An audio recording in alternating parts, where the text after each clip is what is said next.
warahmatullahi wabarakatuh. Bismillahirrahmanirrahim. Alhamdulillah, sore ini kita kembali lagi duduk santai bersama calon kepala desa Selaparang menuju Selaparang 6 tahun ke depan. Sore ini kita akan berbincang seputaran gambaran visi misi untuk desa Selaparang 6 tahun ke depan. Dan saya di sini sudah bersama salah satu calon kepala desa Selaparang periode 2021-2027, yaitu Lalu Kabul atau yang biasa akrab dipanggil Bang Kabul, ya Bang. Siap. Langsung saja kita perkenalkan terlebih dahulu calon kepala desa Selaparang periode 2021-2027. Silakan Bang.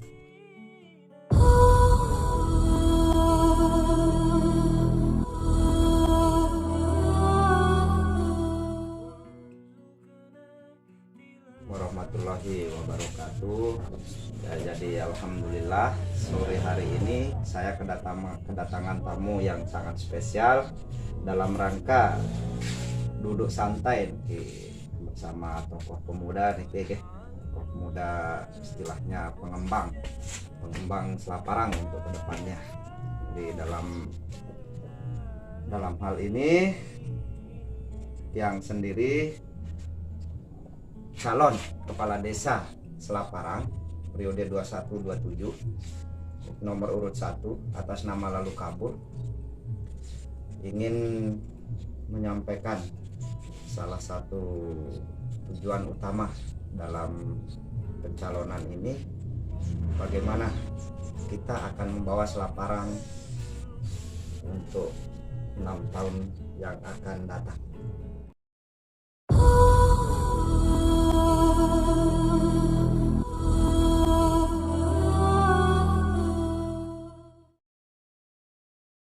Perkenalan singkat dari calon nomor urut 1 calon kepala desa Selaparang. Bang, saya hadir di sini sore hari ini, kita ngopi santai.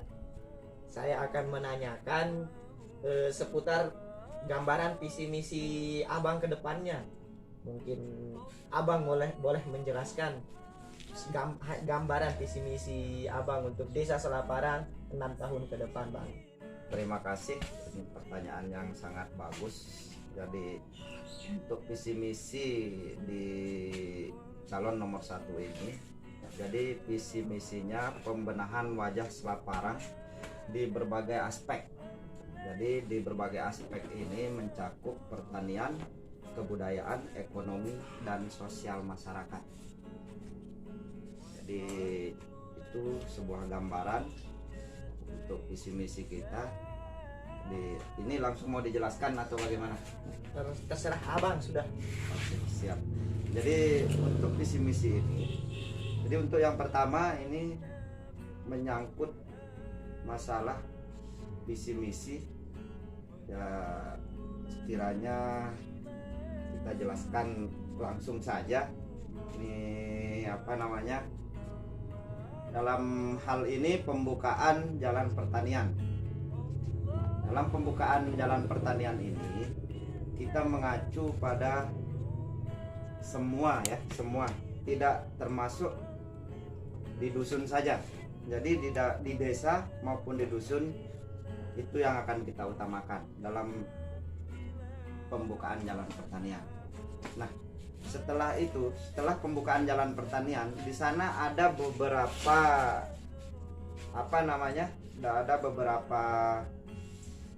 ada beberapa keuntungan yang akan didapat oleh masyarakat untuk pembukaan jalan sendiri.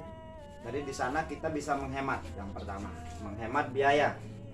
Nah, dalam hal ini misalkan kita membuka jalan pertanian baru.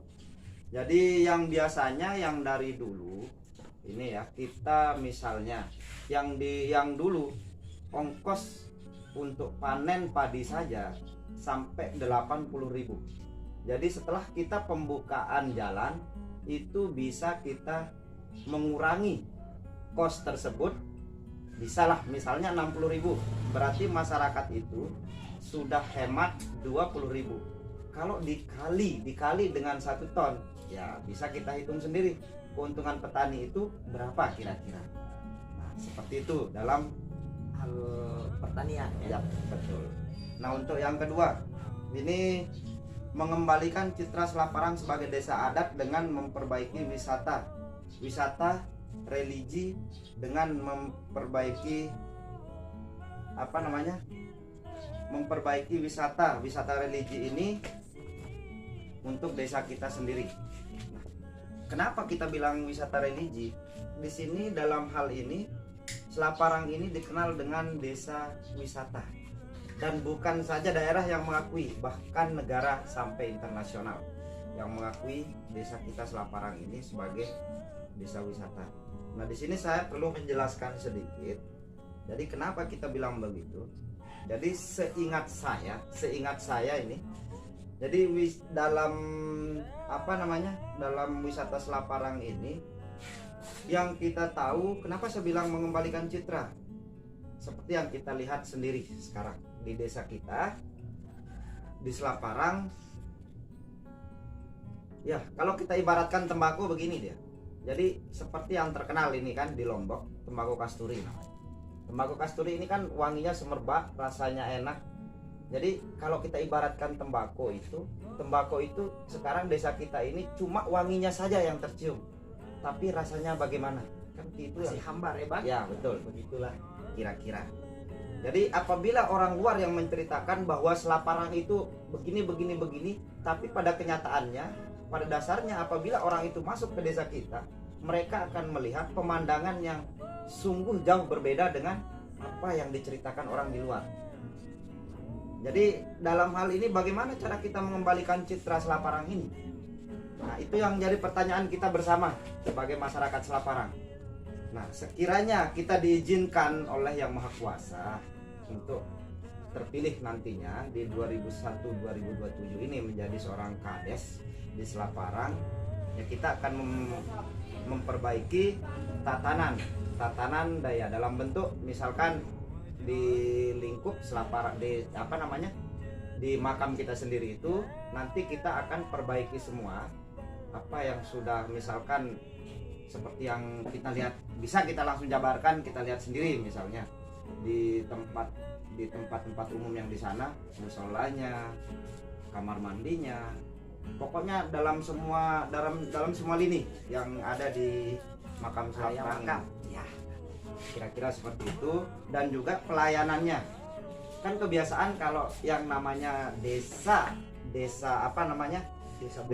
budaya ini dia mengedepankan adat istiadat. Jadi mohon maaf, ini desa kita kan terkenal bukan karena desa adatnya saja. Jadi kita terkenal dengan kebangsawanan. Itu yang kedua. Jadi di mana sebenarnya kebangsawanan kita sebagai seorang bangsawan yang tinggal di Selaparang? Dan itu tidak pernah terlihat. Nah, bagaimana caranya? Nah, di sini yang namanya desa wisata Selaparang ini yang terkenal dengan adat budayanya adalah ya yang seperti saya sampaikan tadi.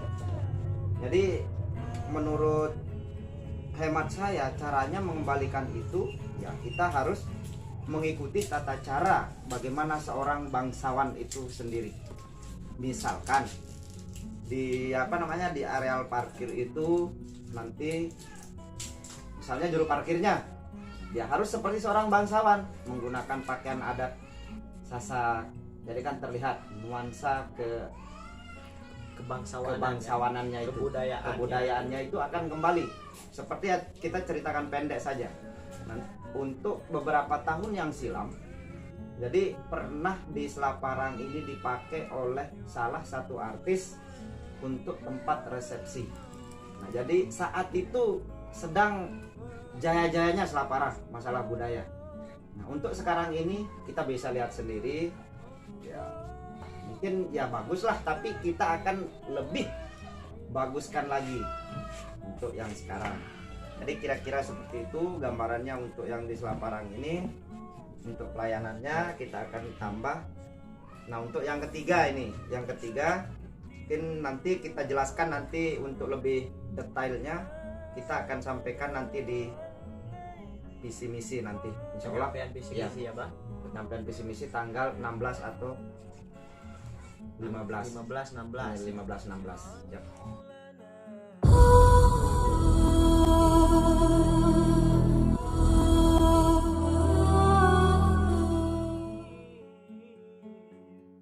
Para penyampaian visi misinya untuk Selaparang 6 tahun ke depan itu luar biasa ya. Dari penyampaian yang tadi, selanjutnya saya akan memberikan pertanyaan, Bang. Siap. Mungkin hanya 2 pertanyaan yang saya akan lontarkan, Bang. Nah, untuk masyarakat desa Selaparang yang tadi yang disampaikan oleh salah satu calon kepala desa Selaparang itu hanya gambaran visi misi ya. Untuk lebih jelas dan lanjutnya akan disampaikan datang dan hadir di penyampaian visi misi calon kepala desa Selaparang tanggal 15-16. Baiklah Bang, pertanyaan yang pertama yang saya ingin sampaikan Niki. Tadi Abang menjelaskan tentang pertanian ya, pembukaan jalan. Nah, setelah jalan ini dibukakan untuk petani-petani yang ada di desa Selaparang, karena mayoritas kita adalah petani di desa Selaparang. Nah, kemudian strategi Abang ke depannya setelah membuka jalan, bagaimana cara Abang untuk memanfaatkan sumber daya pertanian ini, penghasilan dari pertanian ini ketika sudah jalannya bagus. Nah, petani yang panen, bagaimana strategi Abang ke depannya untuk memanfaatkan hasil-hasil pertanian ini, Bang? Silakan Bang, langsung bisa dijawab.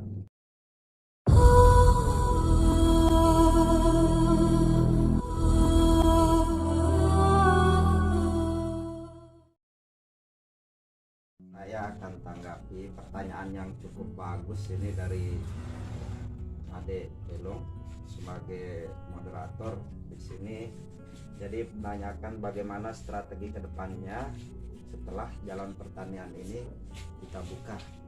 Nah, jadi ini sebenarnya pertanyaan yang cukup bagus ini untuk kemajuan desa kita ke depannya. Jadi menurut saya begini. Jadi di sini ada namanya BUMDes. BUMDes ini kalau kita mengacu BUMDes, Badan Usaha Milik Desa.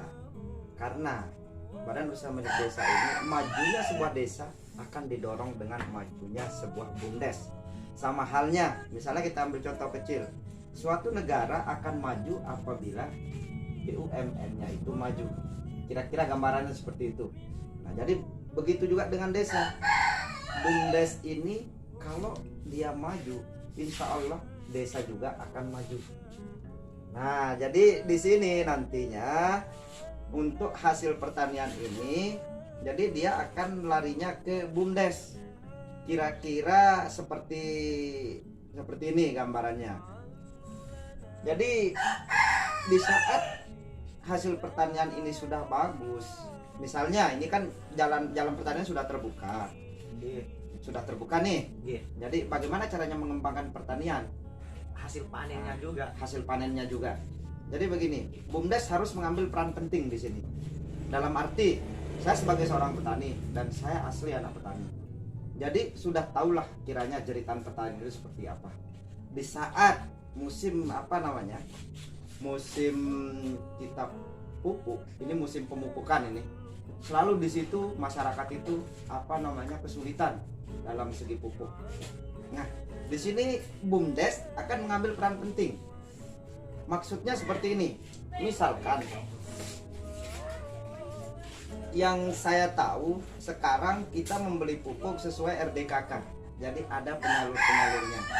Nah, BUMDes bisa mengambil langsung dari penyalur, diberikan kepada masyarakat, misalnya harganya 200.000. Nah, nanti BUMDes yang memberikan ke masyarakat, artinya begini, BUMDes yang akan membeli dari penyalur itu BUMDes yang akan membeli semuanya. Nah, baru diberikan ke petani. Diberikan ke petani dengan cara bagaimana? Dengan cara misalkan di penyalur petani itu membeli harganya 200.000 per kintal. Nah, jadi BUMDes nanti akan memberikan misalnya 220.000 ke petani dengan satu catatan, tidak dibayar tunai. bisa Di- bahasa perbankannya itu kredit lah. Iya betul. Kredit, Nah, kapan ada uangnya dibayar. dibayar nanti perjanjiannya nanti setelah panen. Nah, di sini ada dua keuntungan yang kita dapat. Keuntungan pertama, jadi masyarakat bisa menggunakan harga pupuk itu untuk apa namanya, pengalihan dana pengerjaan yang lain seperti penyiangan atau yang bisa yang kita kenal dengan ngeder kalau bahasa Lomboknya, atau lek jagung misalnya kita begebuh misalnya. Nah, seperti itu. Nah, itu keuntungan pertama. Keuntungan keduanya, jadi masyarakat itu tidak susah dalam hal pemupukan. Jadi sudah tersedia dan dicakup oleh BUMDes. Itu yang ingin kita apa namanya, dalam hal peningkatan hasil pertanian. Nah, untuk yang kedua tadi saya dengar ada pertanyaan bagaimana caranya memanfaatkan hasil pertanian. Oke, siap. Jadi untuk pemanfaatan hasil pertanian sekiranya ini kembali lagi ke BUMDes. Peran BUMDes Iya, berarti ya. betul, peran BUMDes. Jadi peran BUMDes ini kira-kira nanti apabila kita terpilih, kira-kira seperti ini gambarannya. Jadi hasil pertanian itu jangan sampai orang luar yang kelola. Misalkan Hasil jagung. nah, hasil jagung per kintalnya berapa? Misalnya seperti yang tahun ini 500.000 dibeli oleh orang luar. Nah, apa salahnya BUMDes yang beli? BUMDes yang mengelola, Nah, BUMDes yang mengelola, nanti BUMDes yang menjualnya kembali ke orang luar, ke orang luar. Penyalurannya, ya betul. Jadi di sini ada dua keuntungan juga. Keuntungan Yang bagi pertama, petani dan BUMDes. Keuntungannya bagi petani, kita tidak ragu-ragu. Yang membeli ini adalah desa kita sendiri. Dan keuntungan kedua, di sini BUMDes. Jadi misalkan dibeli di petani, misalnya harga 500.000, nah dijual ke orang luar, misalnya harganya 530.000. Berarti BUMDes sudah untung dalam satu kuintalnya itu 30.000. Nah dari situ kan ada sirkulasi, mengalir terus dan terus. Nah, jadi kira-kira seperti itu untuk gambaran kecilnya saja. Dan untuk hasil-hasil yang lain juga bisa kita adakan seperti ini juga. Kita kelola seperti ini juga nanti. Intinya bahwa hasil pertanian itu akan dikelola langsung oleh BUMDes. Ya, insya Allah seperti itu. Apabila nanti di pengelolaannya ini, ya insya Allah kalau sekiranya disetujui oleh masyarakat. Jadi seorang kepala desa itu tidak akan mampu bekerja sendiri tanpa ada bantuan dari dorongan dari masyarakat.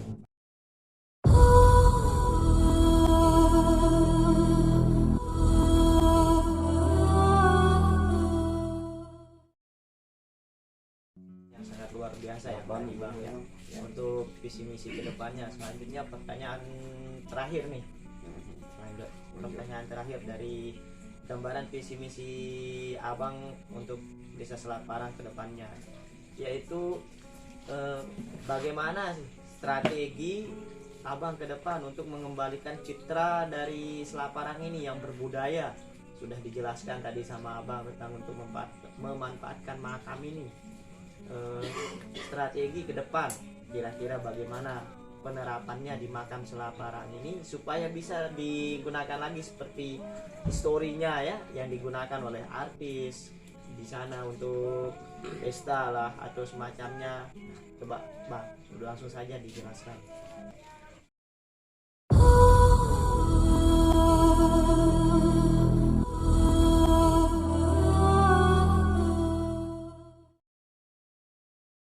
Jadi kita lanjutkan.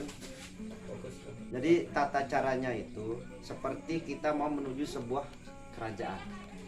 Misalkan tata cara orang di dalam kerajaan itu bagaimana sih? Kan begitu. Jadi dari segi pakaian, dari segi apa? Kan ceritanya kalau kita ke kerajaan itu kan nggak ada istilahnya orang naik kendaraan, nggak ada istilahnya orang naik apalah misalnya. Nah itu yang perlu kita terapkan untuk mencapai istilahnya desa budaya ini. Jadi misalkan begini, di sana nanti motor itu atau mobil kendaraan para pengunjung ini kita usahakan parkirnya di lapangan.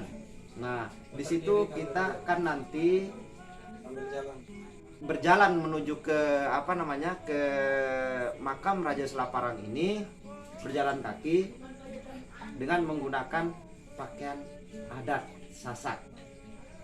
Bagaimana caranya kita untuk memanfaatkan pejalan kaki ini biar bisa menghasilkan tambahan, istilahnya tambahan pendapatan desa misalnya. Dari parkir kita dapat. Nah, nanti kan ada istilahnya kita bersapu, cara Lomboknya ini. Sapunya itu kita beli dan kita sewakan ke pengunjung. Dengan mungkin kita sewakan mungkin 1.000 atau 2.000 lah. Misalnya 1.000 saja yang termurah. Karena satu pengunjung kita berikan dia sewa satu ikat kepala atau sapu. Jadi kalau kita hitung misalkan sehari itu 50 pengunjung, ya bisa kita katakan kali 1 bulan. Kali 1 bulan sudah berapa uangnya akan masuk ke desa. Itu yang pertama. Dan keuntungan lainnya juga. Nah, di sini akan kita apa namanya? Kita manfaatkan. Di sini juga masuk. Dia masuk hasil pertanian. Misalnya hasil pertanian kita masukkan, kita terkenal dengan daerah di sini tembakau. Nah, tembakau. Kita labeli tembakau Selaparang. Dan di sini yang akan maju namanya Selaparang, bukan Senang lagi. Masalah tembakau. Apabila pengunjung itu mencicipi tembakau ini khas Selaparang, misalnya kita labeli tembakau Selaparang. Ah, kira-kira seperti itu. Kasturi Selaparang. Nah, nanti di pinggir jalan orang yang berjalan ini dia akan melihat apa namanya? Hasil-hasil dari masyarakat itu sendiri. Entah dia itu dari pertanian atau kerajinan misalnya misalnya kerajinan tangan atau bisa dikatakan ekstrakurikulernya apa namanya? Kuliner. Kuliner, ekstrakurikuler. Mohon maaf ini. Jadi maklumlah kita tidak pernah depan kamera, ya agak-agak kaku lah sedikit begitu. Jadi ada kuliner khas, misalnya nanti masyarakat menjual di pinggir jalan itu. Jadi itu pun bisa menambah sebenarnya penghasilan masyarakat Selaparang sendiri. Misalnya dengan hausnya pejalan kaki ini kan lumayan jaraknya kan. Nah, berjejerlah di pinggir jalan ini kiri kanan para pedagang tidak menutup kemungkinan mereka akan membeli sebotol air. Jadi di sana dilihat, oh ini loh hasil dari Selaparang itu sendiri, misalnya kerajinan atau apa tembakonya, entah apanya nanti yang akan kita berdayakan di situ. Dan di situ ada manfaat juga untuk masyarakat. Itu salah satu cara strategi kita untuk mengembalikan desa budaya. Dan satu yang paling penting, kita jangan sampai tidak menggunakan pakaian adat di saat kita masuk ke keraton kerajaan. Nah, itu kan kira-kira seperti itu bahasanya. Ini kan mencakup di makam raja. Ini mencakup makam raja loh ini. Nah, mengembalikan situs budaya kita yang telah lama hilang. Mungkin gambarannya seperti itu. Ya, nanti kalau mau lebih detailnya, nanti pastikan untuk seluruh masyarakat Selaparang nanti hadir pada penyampaian visi misi tanggal insyaallah tanggal 15 dan 16 bulan 7. Satu lagi nih, Bang. Kalau malam, nah banyak kan pengunjung makam yang datang malam hari, apakah akan tetap lahan parkirnya seperti kata Abang tadi di lapangan atau akan langsung dikerahkan ke lahan parkir yang ada di makam Selaparang kalau malam hari? Oke, ini suatu bisa kita bilang pertanyaan yang bagus juga. Nah, oke lah. Sekarang kondisi di Selaparang, satu pun saya lihat lampu jalan tidak ada. Itu yang akan menjadi kendala utama. Dan di situ kita jelaskan pembenahan wajah Selaparang, dan kembali dia akan ke visi misi kita. Kembali ke pembenahan wajah Selaparang. Dan nanti insya Allah tetap kita akan di sana dengan satu catatan, kita lampu jalan itu akan kita nyalakan semua. Biar terlihatlah nuansa Selaparang itu kayak bagaimana. Mungkin kira-kira seperti itu jawabannya kalau di malam hari ya. Malam hari. Jadi untuk lebih jelasnya nanti seperti yang saya sudah bilang tadi, hadir di penyampaian ya. visi misi tanggal 15 dan insya Allah tanggal 15 dan 16 bulan 7.